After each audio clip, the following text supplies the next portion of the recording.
السلام عليكم ورحمة الله وبركاته. هذه هي الحلقة الأولى من الفرقان.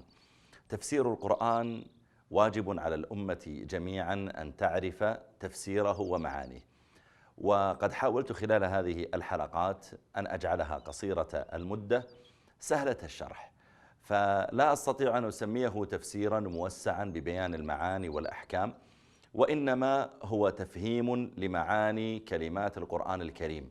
فأقرأ قل هو الله أحد الله الصمد لم يلد ولم يولد ولم يكن له كفوا أحد. فإذا تكلمت في تفسيرها فلا أتوسع في الكلام عن صفات الله جل وعلا وإثبات وحدانيته سبحانه وتعالى وما يتعلق بالرد على الملحدين أو منكري الألوهية، وإنما أبين ما معنى الله الصمد، ما معنى الله أحد، ما معنى كفوا أحد وما شابه ذلك.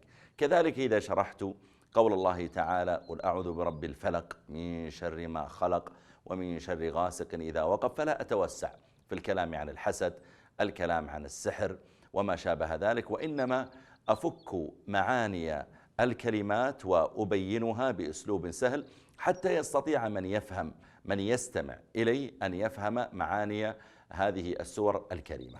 وتدبر القرآن هو شرف، كما قال الله جل وعلا أفلا يتدبرون القرآن أم على قلوب أقفالها كتاب أنزلناه إليك مبارك ليدبروا آياته. التفكر في القرآن وتدبر الآيات ومعرفة المعاني هذا واجب على الأمة.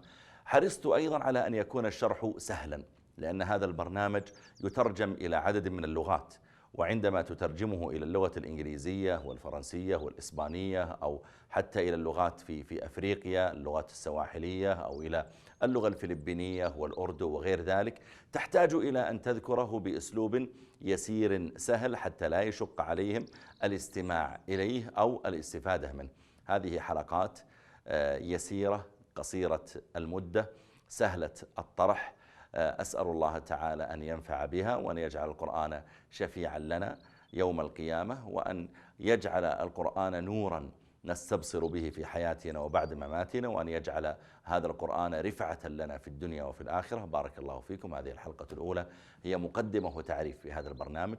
ألقاكم بإذن الله تعالى في الحلقة القادمة في أوائل هذا التفسير المبارك الفرقان. السلام عليكم ورحمة الله وبركاته.